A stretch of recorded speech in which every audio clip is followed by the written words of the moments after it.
Hello everyone and welcome to the part 2 of Kubernetes core architecture. So this part will contain all these topics: Kubernetes storage, Kubernetes security, Kubernetes auto scaling, Kubernetes custom resources, Kubernetes observability, Kubernetes best practices, and Kubernetes ecosystem and community. So the first topic is Kubernetes storage. So first one is volumes. So volumes in Kubernetes provide a way to store data for the lifetime of a pod, with various types of volumes available for different use cases. Persistent volumes are used to store data beyond the life of a pod, decoupling storage from the pod's lifecycle. Persistent volume claims allow users to request a specific amount of storage with specific access modes, making it easier to manage and consume storage resources. Storage classes define the types of storage available in the cluster and their associated provisioners, enabling dynamic provisioning and storage management. Next topic is Kubernetes security. Role-based access control enables fine-grained control over access to resources and operations within the cluster, helping secure and limit access to authorized users. Network policies define rules for traffic flow between pods, and that allows administrators to enforce network segmentation and isolation. Pod security policies provide a way to enforce security related settings in pod specifications, helping prevent the execution of potentially unsafe containers. Secrets management in Kubernetes allows the secure storage and distribution of sensitive information such as passwords, API keys, and certificates, protecting them from unauthorized access. Next topic is Kubernetes autoscaling.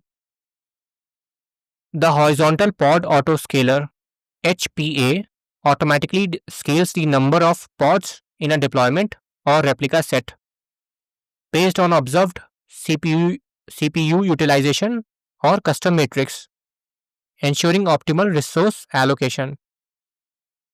The vertical pod autoscaler VPA adjusts the CPU and memory request for pods, optimizing resource usage and preventing over or under provisioning.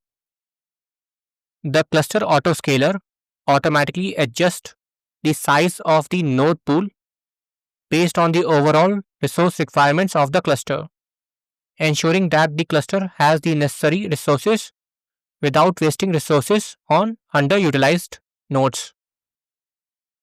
Next topic is Kubernetes custom resources. Custom resource definitions allow users to create custom resources, extending the Kubernetes API with application-specific constructs. Extending the Kubernetes API enables the creation of resources tailored to the needs of specific applications or infrastructure components. Custom controllers can be developed to manage the behavior of custom resources, automating application-specific operations. The operator pattern combines CRDs and custom controllers to create self-managing applications that handle operational tasks such as backups, updates, and scaling. Next topic is Kubernetes observability. Monitoring tools like Prometheus and Grafana enable users to collect and visualize various metrics from the cluster, providing insights into performance and resource usage. Logging tools such as FluentD and Elasticsearch aggregate logs from the cluster, allowing users to search, analyze, and visualize log data for better understanding and troubleshooting. Observability in Kubernetes encompasses monitoring, logging, and tracing, offering a comprehensive view of the system's health and behavior.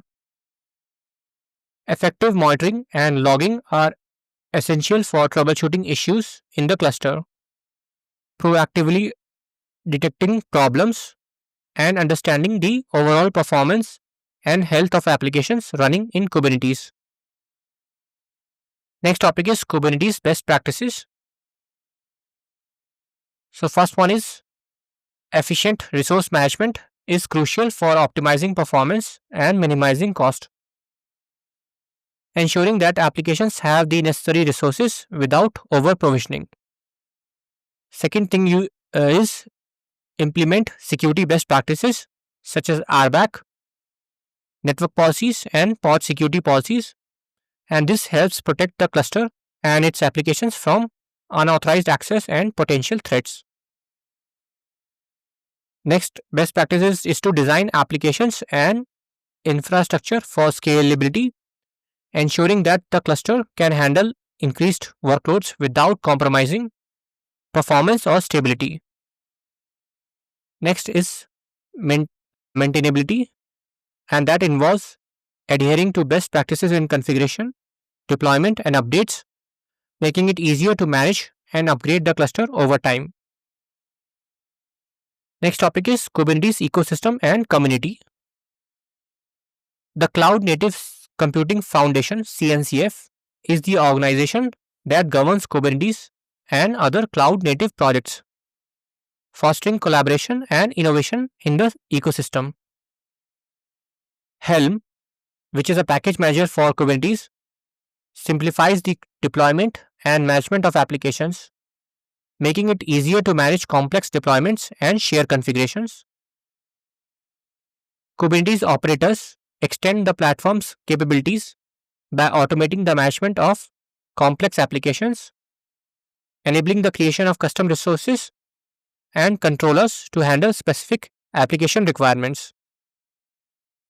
The Kubernetes community is large, active, and continuously growing, with numerous contributors, users, and organizations sharing their knowledge and resources to improve and expand the project.